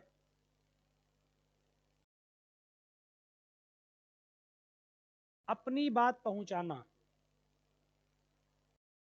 या अपने विचारों को साझा करना। अब देखो जैसे आजकल यूट्यूब पर या वो जो है पॉपुलर होने का है, टिकटॉक पर पॉपुलर होने का हिसाब है, वीडियो बनाया चल गया, पता लगा पूरी दुनिया में देख रहे हैं। कल जीरो थे आज हीरो हो गए।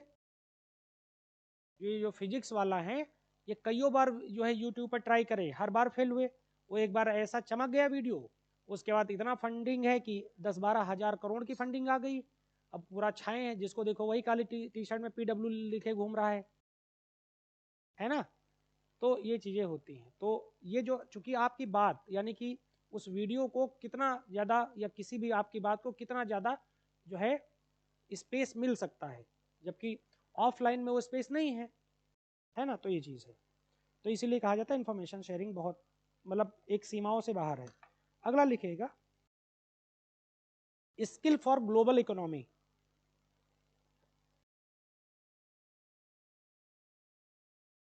The quest, QUEST, skill for global economy.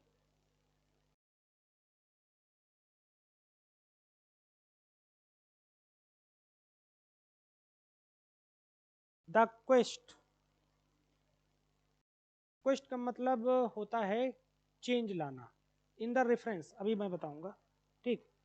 The quest among the student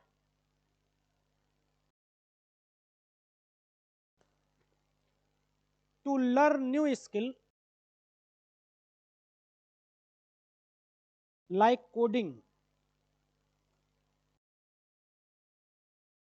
designing, etc. आप लोग लिखेगा वैश्विक अर्थव्यवस्था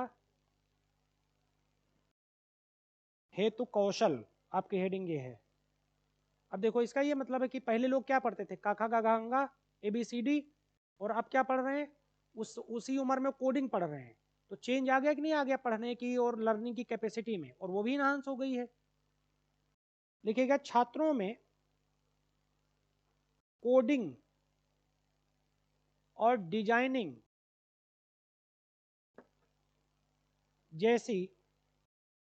जैसे नए कौशल से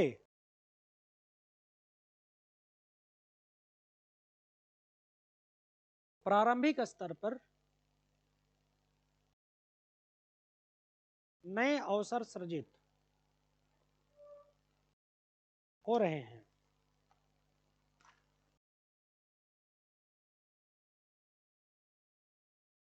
नए अवसर सृजित हो रहे हैं।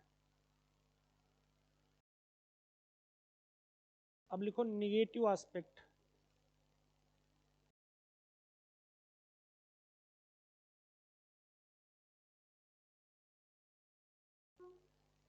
नकारात्मक पक्ष।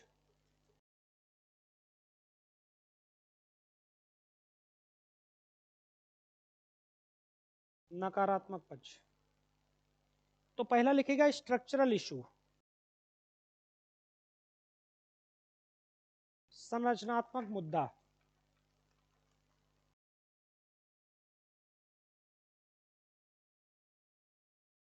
Globalisation poses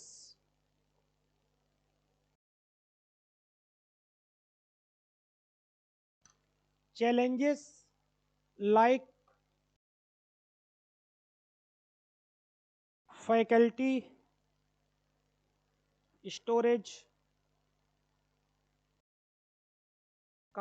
infrastructure storage, sorry storage नहीं, शॉर्टेज, वही मैं कह रहा था, क्या बोल रहा हूँ, शॉर्टेज, अभी भी दिमाग में storage, faculty shortage, infrastructure constraint in India.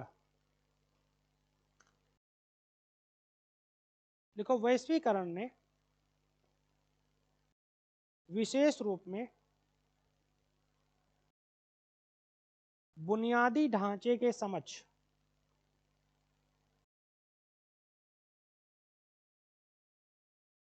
बुनियादी ढांचे के समक्ष बाधाएं उत्पन्न की हैं।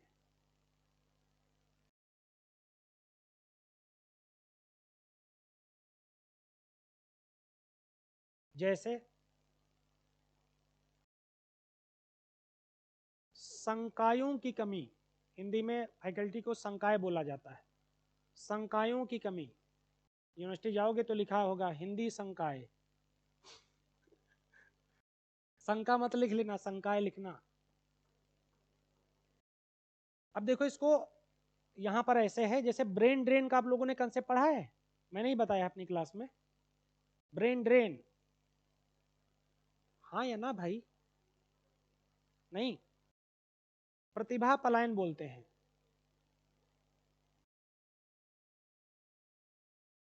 हिंदी में प्रतिभा पलायन। जैसे मान लो आपने यहाँ से IIT किया, आप बढ़िया जबरदस्त स्टूडेंट रहे, सरकारी सीट पर आपने आईआईटी किया, आईआईटी मद्रास से, फिर आपने कहा एमबीबीएस फोड़ते हैं, एमबीबीएस भी आपने किया, और उसके बाद बढ़िया आपको पैकेज मिल रहा है यूएस में, बढ़िया आप एमडी बने हिंदुस्तान में, और वहाँ मिल रहा है पैकेज 5 करोड़ पर साल का। खिसक ली धीरे, ठीक, पैसा यहाँ का, सरकार ने पढ़ाया यहाँ, आप बिजनेस किसी दूसरे के लिए बना रहे हो। अब 3 करोड़ 4 करोड़ देगा तो 20 करोड़ कमाएगा भी तो आपसे, ठीक। तो इसे बोलते हैं प्रतिभा पलायन, यानी प्रतिभा भाग जाए। तो यानी कि अच्छे लोग जैसे अमर सेन जैसे जो वेलफेयर इकोनॉमिस्ट हैं, ये लोग कहाँ इंडिया में रह रहे हैं। इंडिया के लिए हाल है कि वो बहुत करते हैं, लेकिन उसके बावजूद हमारे यहाँ प्रतिभा की पूछ नहीं। हमारे यहाँ कहेंगे तुम 50,000 में कर लो, तो आदमी कहाँ से कर ले, 50,000 में भाग जाता है। सऊदी अरब में जाकर वो चलाएगा, बुलडोजर चलाएगा, तब भी 50,000 रुपये कमाएगा। तो यहाँ 50,000 में यूनिवर्सिटी में पढ़वा रहे हैं, तो कैसे आदमी पढ़ाएगा। चलो, ब्रेन ड्रेन लिखेगा Indian students, sorry structural issue हो गया ना। फिर सेकंड पॉइंट लिखेगा इनइक्वालिटी एजुकेशन, इनइक्वालिटी एजुकेशन,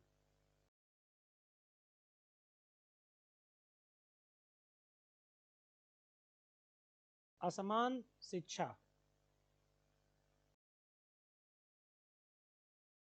ठीक, असमान शिक्षा कैसे है। अब एक तरफ कोडिंग कौन आदमी सीखेगा, रामदास का लड़का जो मनरेगा में काम करता है, कि जो है मिस्टर जॉन का लड़का जो है जो लेरेटो में पढ़ता है, लेरेटो वाला सीखेगा ना कोडिंग। तो जो गैप है, और जैसे आप मान लो यूपीएससी की तैयारी कर रहे हो, छत्तीसगढ़ के एरिया में बैठा या उत्तर प्रदेश के पूर्वांचल में बैठा लड़का, वो भी, उसके लिए भी यूपीएससी का पेपर उतने टफ है। और जिनके घर में आईएएस हैं, उनका लड़का भी यूपीएससी दे रहा है, ठीक, वो उसके लिए भी यूपीएससी का वही पेपर है। तो बुद्धि का लेवल अगर समान है भी, तो सुविधाओं का लेवल समान नहीं है ना। जब तुम लोग मेंस देने जाओगे तो यहाँ ऐसे सब, अब तो नीली बत्तियां नहीं लगती, अम्बेसडरों की लाइन लग जाएगी।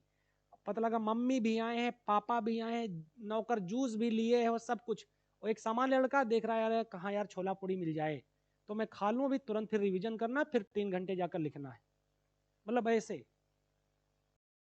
मतलब मैंने इनफैक्ट 2016 में एक ऐसे लड़के को देखा था, मतलब हम कतई दुखी हो गए कि उसके चप्पलों में उसने जो है सिल के चप्पल पहन रखे थे, जो एक सुतली आती उससे। हमने उससे पूछा यार कहाँ रहते हो, तो बोला कि जो है हरदोई में रहते हैं। तो हमने कहा कि मतलब बड़ी बात, मेंस देना आसान तो होता नहीं। हमने कहा यार गजब, मतलब ऐसे भी लोग पढ़े हैं जो इतना डेडिकेशन के साथ है, जिनके चप्पल तक दुरुस्त नहीं है। तो एक इधर ऐसे कैटेगरी के हैं जो पापो जूस लिए हैं, मम्मी जूस लिए, भैया खा लो मार, एक हाथ में वो रिवीजन कर रहे हैं, दूसरे हाथ में वो कॉपी देने के लिए चैप्टर नंबर खोले फिट हैं। ऐसे भी लोग हैं, तो किसके लिए ईजी पड़ेगा। तो ये जो चीज़ें इनक्वालिटी ऑफ एजुकेशन है वो यही है ना। ये मैं एग्जाम्पल के लिए सब बता रहा। चलो लिखेगा marketisation of education has led to inequality, marketisation of education, शिक्षा का बाजारीकरण, मार्केटाइजेशन, मार्केटाइजेशन ऑफ एजुकेशन, बाजार मतलब, has led to inequality and compensation of quality of education, especially ES से लिखेगा, especially into the higher education sector। आप लोग लिखो असमान शिक्षा, शिक्षा के बाजारीकरण ने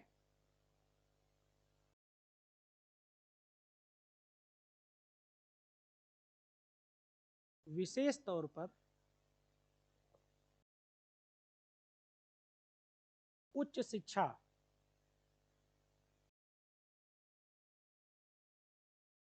की गुणवत्ता में कमी की है। यहाँ के पीएचडी वाले क्या करते हैं, वो चपरासी फॉर्म भरते हैं, ठीक, खूब भरे थे। और यूरोप से तुम एब्रॉड करके आओ पीएचडी, पता लगा यहाँ वाले संस्थान हाथ पैर जोड़े खड़े हैं, 2 लाख लोगे कि 3 लाख लोगे कि 5 लाख लोगे पर मंथ का, बताओ। बोले हाँ ठीक, चूंकि टैग लग चुका है। कहाँ से पढ़ चुके हैं? City college of London. ऐसे पता लगा वहाँ के कॉलेज से करें, वो यहाँ के बड़े बड़े इंस्टीट्यूट गिड़गिड़ा रहे हैं, आओ भैया 1 महीने में 10 लेक्चर लेना, चले जाना दिल्ली, स्कूल है गुड़गांव में, मतलब कॉलेज दे रहे हैं इतना पैसा, चूंकि उसी के नाम पर एडमिशन हो रखा है और लेते हैं लड़के, तो ये है। लेकिन वहाँ की एक खास बात है फॉरेन एजुकेशन की, शायद मैंने बताया था, वहाँ पर स्पेशलाइज एजुकेशन है, जो कि बहुत अच्छी चीज़ है। आप लोगों ने लेटरल एंट्री पढ़ा है कि नहीं पढ़ा? लेटरल एंट्री एक शब्द होता है, पार्श्व प्रवेश, सुना है? तो अपने यहाँ जो लेटरल एंट्री है ये स्पेशलाइज वो जो है एजुकेशन के कारण ही आया है। ठीक, क्या है कि जैसे यूपीएससी है, ठीक, ये कॉमन है पूरा। यहाँ पर क्या होता है कि तुम्हारी बुद्धि का इतना स्तर विकास कर दिया जाता है पढ़ पढ़ के, ट्रेनिंग के द्वारा, आपके इंटरव्यू और 3 इन सेगमेंट की तैयारी के दौरान, कि कॉमन आदमी से काफ़ी ऊंची क्षमता हम सबकी हो जाती है। लेकिन उसके बावजूद जो डीएम की जॉब होती है वो कॉमन जॉब होती है। जैसे एग्जाम्पल के लिए आप डीएम हैं, ठीक, इनका खेत है जिसमें इन्होंने कब्जा जमा रखा, ये है इनके चाचा के लड़के, तो आपके पास अर्जी आई, आपको नहीं पता कि ये क्या है और ये क्या है, कहाँ इनका खेत है, तो एक चैनल में काम करेगा। वो चैनल इस तरह से होगा, आप कहोगे ठीक है मामला बड़ा हो चुका है, लड़ाई मान लो लाठी मारपीट हो चुका है इनका मामला मीडिया उडिया में आ गया, आप गए, तो आप नीचे क्या होगा, एडीएम को लोगी, एसडीएम को लोगी, कानून गो को लोगी, लेखपाल को लोगी, नायब तहसीलदार को लोगी, इतने लोगों को लेकर मौके वारदात पे तुरंत पहुंचोगी। उसके बाद वहां सबसे पहले लेखपाल को खड़ा करोगी, हाँ बताओ पैमाइश बताओ इनकी कहाँ से कहाँ तक है लेखपाल जी। लेखपाल ने अगर कोई खुराफात उसमें कर रखी होगी तो कांपेंगे, नहीं तो बताएंगे कि मैडम यहाँ से यहाँ तक इनकी है और ऐसा ऐसा मामला है, ये इस पार्टी में इनके 4 भाई हैं, उन्होंने इनका फोड़ दिया सर, ठीक, तो तुरंत ऑन द स्पॉट वहां पर ही खड़े होकर तुरंत मेड पड़वा देंगे। एसडीएम साहब से बोलोगे आप कि ये जो है प्रॉपर सेटल करवाइए और मैं निकलती हूँ, वो सेटल हो जाएगा। ऐसे होता है, तो जो है आपका कोई काम नहीं। ऐसे आप हॉस्पिटल गई, आपका काम इस वजह से है कि चूंकि आपकी ताकत जो है पूरे जिले पर बहुत कॉमन है, आपको पता नहीं कि पैमाइश होती कैसे है, वो जरूरत भी नहीं है, लेकिन आपके प्रभाव में इतनी क्षमता होती है, ये होती डीएम की जॉब। लेकिन वो किसी विशेष एरिया में स्पेशलाइज्ड नहीं होता, और अब इतना ज़्यादा कॉम्प्लेक्सिटी आ चुकी है चीज़ों में कि अब स्पेशलाइजेशन की जरूरत है हर सेक्टर में। तो इसीलिए लेटरल एंट्री लाई गई है, इसका मतलब है पीछे से एंट्री, यानी जैसे मान लो कोई आदमी एजुकेशन सेक्टर में बहुत बुद्धिमान है, उसने बहुत काम किया है, बहुत से देशों की एजुकेशन पॉलिसी बनाने में मदद करी है, तो जैसे हिंदुस्तान को एजुकेशन सिस्टम को अपग्रेड करना है, तो उस आदमी को फिर सेक्रेटरी बना दो और फिर वो स्पेशलाइज एजुकेशन लेकर आएगा। डेट इज कॉल्ड जो है लेटरल एंट्री या पार्श्व प्रवेश, यानी कि पीछे के दर्जे से एंट्री दे देना। ठीक, चलो क्या लिखा था जरा बताइए? असमान शिक्षा वाला लिख लिया? हाँ लिख लिया ना, अगला लिखिएगा, ब्रेन ड्रेन लिखो। Brain drain, Indian student as they are more attracted towards going to foreign countries to purpose,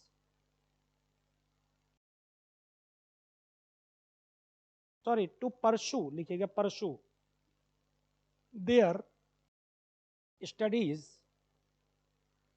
despite their pursue their study despite the Indian education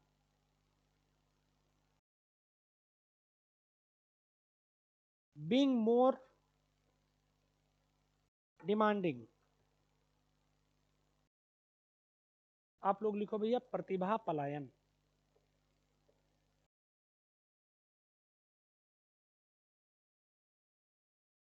लिखो भारतीय प्रतिभावान छात्र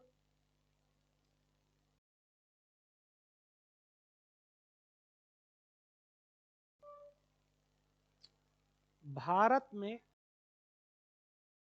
शिक्षा ग्रहण करके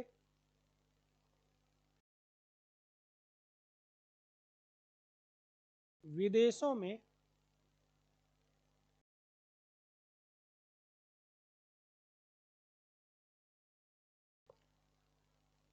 चले जाते हैं,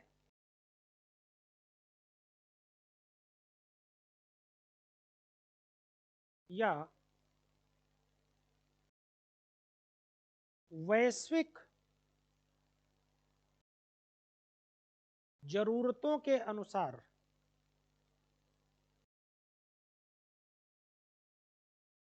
शिक्षा ग्रहण करने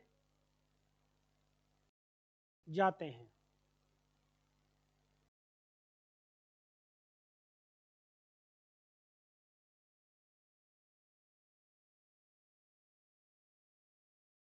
अगला लिखिएगा बेटा, advent to private education. Advent to private education, निजी शिक्षा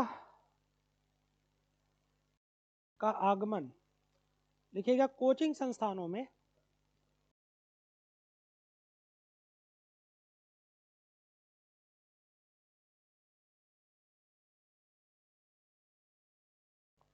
प्रदान की जाने वाली शिक्षा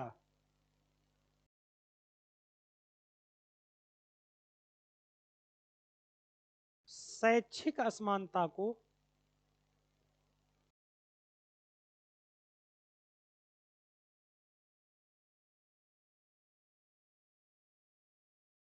बढ़ावा देती है।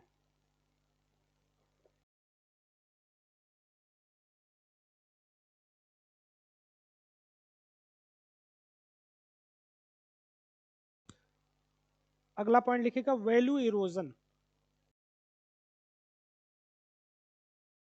हाँ, वैल्यू इरोजन आपने नहीं लिखा, इंग्लिश में भी नहीं हुआ? अच्छा, लिखिएगा, coaching classes and paid study material has created a gap between haves and haves not.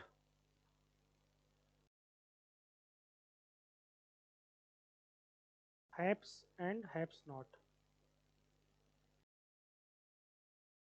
ये हैप्स और हैप्स नॉट का क्या मतलब होता है? हैप्स मतलब होते हैं बुद्रोजी, और हैप्स नॉट का मतलब होता है प्रोलिटेरियत, यानी कि सर्वहारा यानी कि गरीब लोग। हैप्स का मतलब अमीर लोग, जो लोग ऑन कर सकते हैं, अफोर्ड कर सकते हैं। चलिए, अब अगला पॉइंट लिखिएगा, हेडिंग बनाइएगा, इम्पैक्ट ऑन ग्लोबलाइजेशन। 20 पेज पर हेडिंग बनाना, इम्पैक्ट ऑन ग्लोबलाइजेशन। हाँ जी, अच्छा ये नहीं हुआ क्या? हाँ, दिमाग है मेरा। लिखो भाई, वैल्यू इरोजन में education has been education has become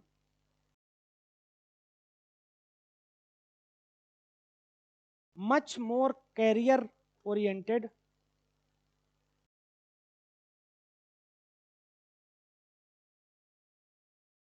with absence of lesson on moral values।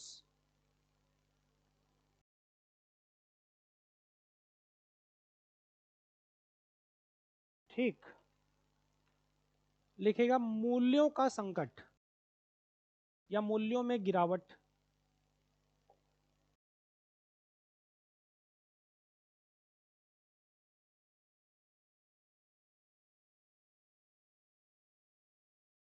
पहले क्या होता था?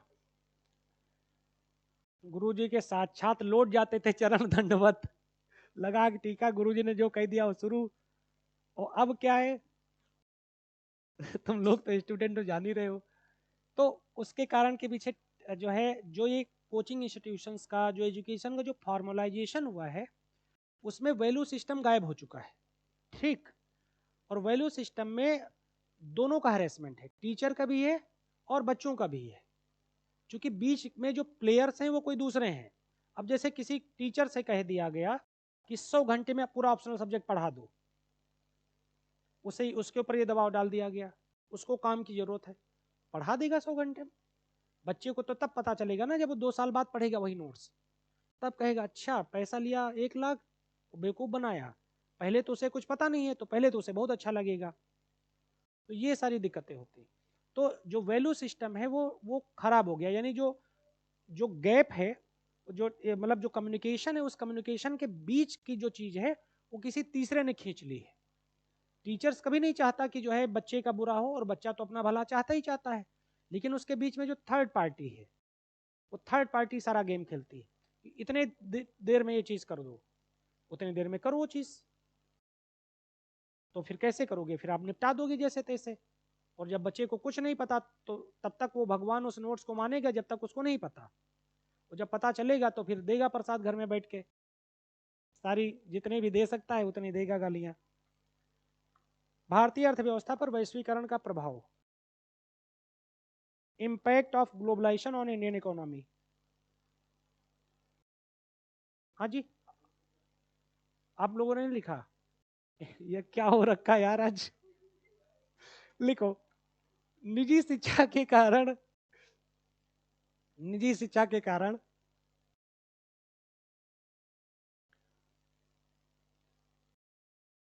शिक्षण व्यवस्था मूल्यों से रहित होकर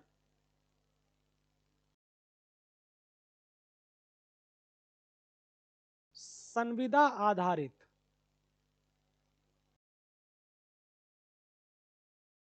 हो गई है। अब जैसे गांधी जी कहते थे, जैसे इथिक्स में तुम लोग यही बात लिख रहे हो, तो गांधी जी कहते थे चरित्र के बिना शिक्षा, ठीक, मतलब उसका कोई मतलब नहीं। अब एक से बढ़कर एक महान जो है प्रोफेसर पढ़े, जो एकदम अपने चरित्र में महान है लेकिन प्रोफेसर हैं। चलिए लिखेगा पहला सकारात्मक प्रभाव, हाँ, इम्पैक्ट ऑफ ग्लोबल, हिंदी में लिखो भारतीय अर्थव्यवस्था पर वैश्वीकरण का प्रभाव, बोला तो ऑन इंडियन इकोनॉमी लिखना है अब। हाँ, बहुत जगह पर इसका प्रभाव है, अभी कल्चर पर भी आएगा। पहला है पॉजिटिव इम्पैक्ट, पहले तो आपने एजुकेशन पर अभी लिखा है ना। पहला है पॉजिटिव इम्पैक्ट, ये एक ऐसा ये जो टॉपिक है मतलब ग्लोबलाइजेशन का, देखिए यूपीएससी के पे जो है 2-3 चीज़ें बड़ी फेवरेट हैं, ग्लोबलाइजेशन, महिलाएं, एनजीओ, उनको उनसे बहुत प्यार है, वो घुमा फिरा के 1-2 साल में इस पर क्वेश्चन देते ही देते हैं। और गांधी जी, ठीक, वो देते ही देते हैं उन पर क्वेश्चन। तो इसलिए, और चूंकि ये एक चीज़ कोई भी एक एस्पेक्ट उठा लेगा, ठीक, कि ऐसे क्वेश्चन एक सेगमेंट में पूछ लेगा, तो मैं चाहता हूँ कि हर सेगमेंट पे आपके पास इतना मैटर रहे कि आपको फिर इधर उधर कुछ भी पढ़ने की जरूरत ना पड़े। अब जैसे उसने पूछ लिया कि भारतीय शिक्षा व्यवस्था पर वैश्वीकरण का प्रभाव, ऐसा डायरेक्ट क्वेश्चन यूपीएससी में नहीं आएगा, वो क्वेश्चन बड़ा बनाएंगे, लेकिन कोर में आपको यही मैटर लिखना रहेगा, ठीक। तो आप आराम से उठा के पॉजिटिव और नेगेटिव इम्पैक्ट लिख देंगे, बाद में कंक्लूड कर देंगे, आंसर कंप्लीट। कुछ भी इधर उधर भाग दौड़ करने की जरूरत नहीं, क्योंकि ग्लोबलाइजेशन एक सही, सिर्फ सही सोच थोड़ी ना देता, उसके साथ खराबियां भी तो हैं भाई। जैसे एक आदमी, जो मैंने भी एग्जांपल दिया, यूपीएससी है या कोई भी कंपिटिटिव एग्जाम है, जो बच्चा कोचिंग नहीं कर सकता, उसके पास फैसिलिटीज ऑनलाइन की नहीं है, उसका क्या है, वो तो खुद से रगड़ रहा है ना।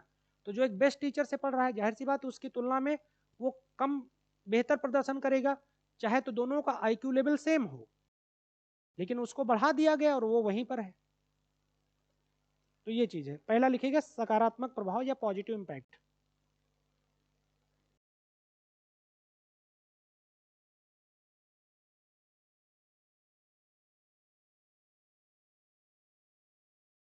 पॉजिटिव इम्पैक्ट लिखिएगा फटाफट। उपभोक्ताओं के हेतु, उपभोक्ताओं के लिए अधिक विकल्प। पहली हेडिंग है उपभोक्ताओं के लिए अधिक विकल्प।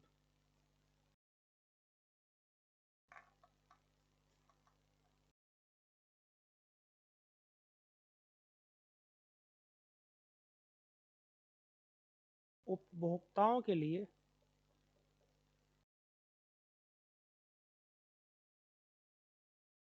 अधिक विकल्प।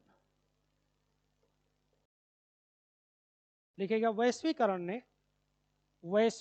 भूमंडलीकरण, कुछ भी लिखे उसका एक ही मतलब होता है, ठीक, कंफ्यूज मत होना। वैश्वीकरण, भूमंडलीकरण, ये कुछ भी लिखे इसका एक ही मतलब होता है, ग्लोबलाइजेशन। लिखेगा वैश्वीकरण ने उपभोक्ता बाजारों में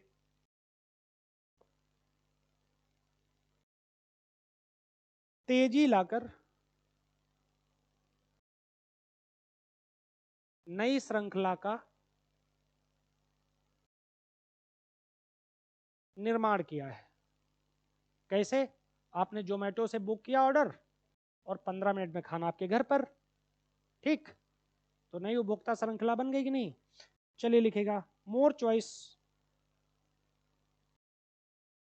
to consumer,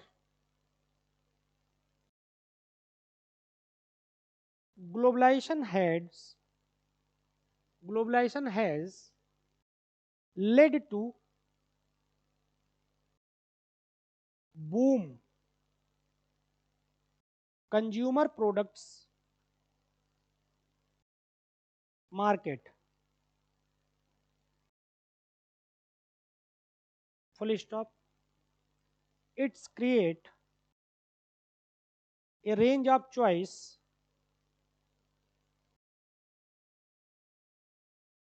in selecting goods, full stop.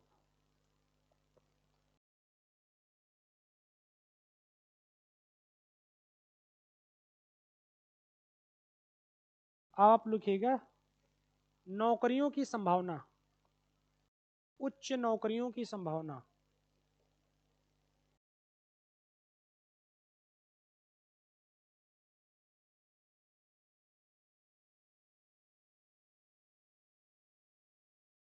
ठीक, लिखिएगा वैश्वीकरण के कारण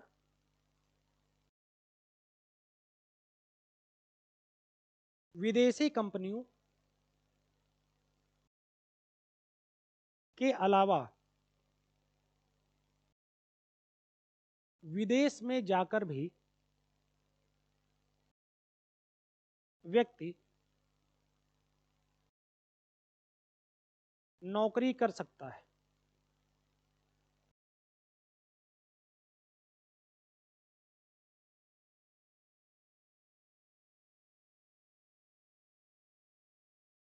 अगला,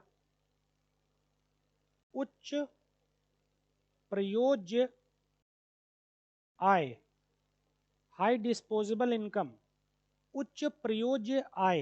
अगली हेडिंग बनाओ आप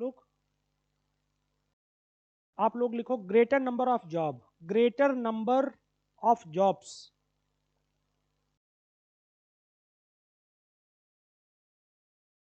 the advent of foreign companies and growth in economy, the foreign क्या लिखा है, फॉरेन कंपनीज या फॉरेन कंट्री दोनों लिख सकते हो, and growth in company has led to job creation,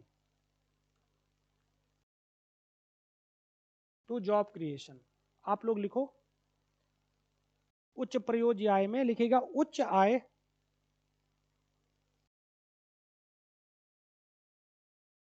अर्जित करने वाले लोगों के पास नौकरियों के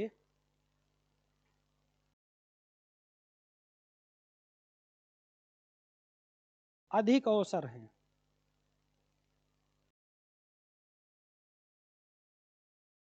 परिणामतः अधिक अवसर हैं, परिणामतः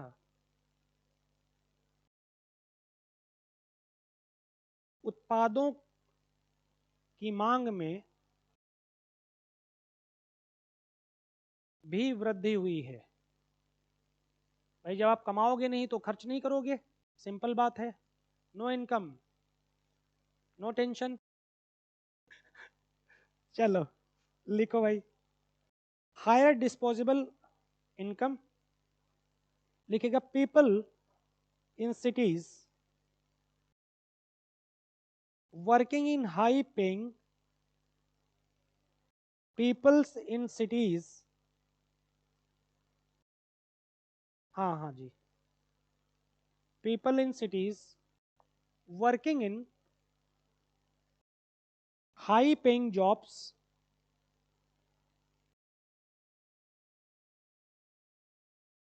have greater income to spend on lifestyle goods।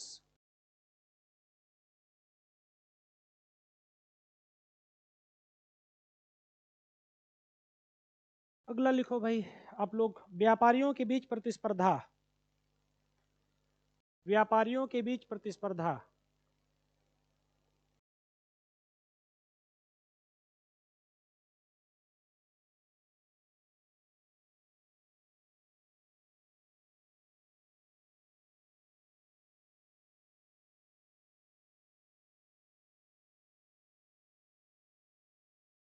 लिखो व्यापारियों के बीच प्रतिस्पर्धा से सेवा का वितरण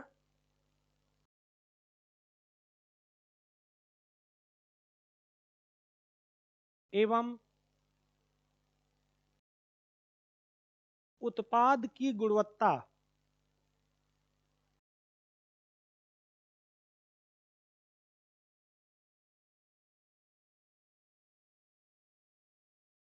प्रभावित हुई है।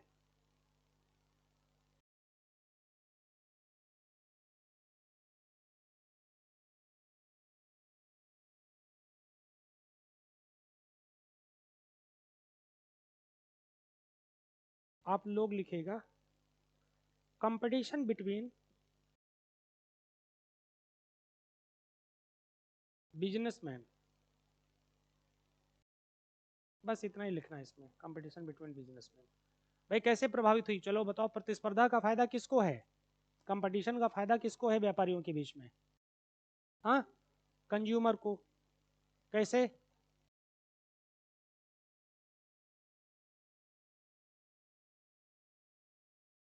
ठीक, और उनसे अच्छी क्वालिटी देंगे, उनसे अच्छी क्वालिटी भी देंगे, और रास्ते में कोई खाना भी नहीं खाएगा निकाल के।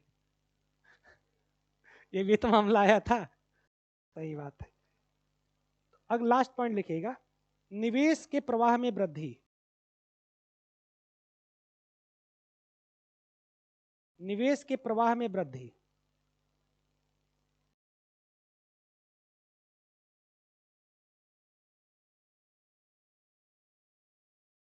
विकसित देशों से विकासशील देशों तक,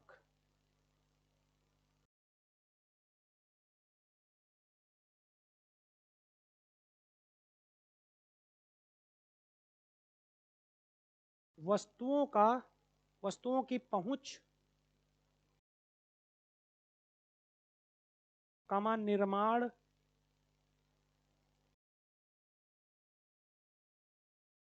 वस्तुओं की पहुंच का निर्माण और पुनर्निर्माण,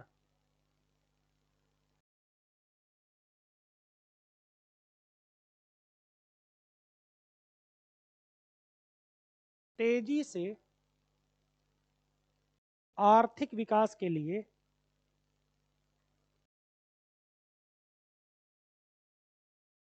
किया जा रहा है, किया जा रहा है। Increase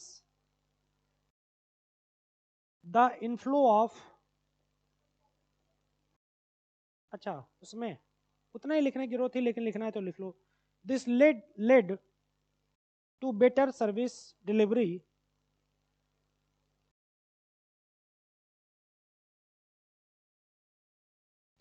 and better product quality, and better product quality.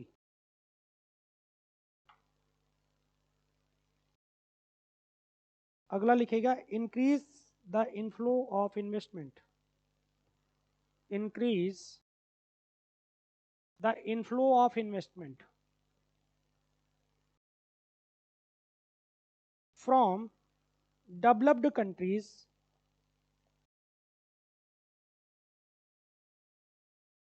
to developing countries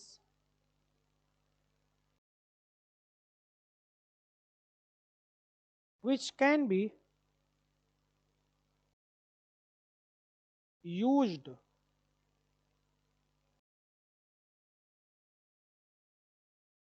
for economic reconstruction.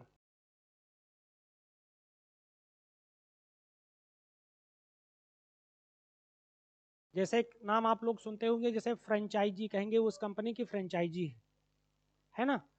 जैसे हमारे इंडिया में एक प्रोग्राम चल रहा है असेंबल इन इंडिया, ठीक। असेंबल का मतलब क्या होता है, जोड़ देना चीज़ों को।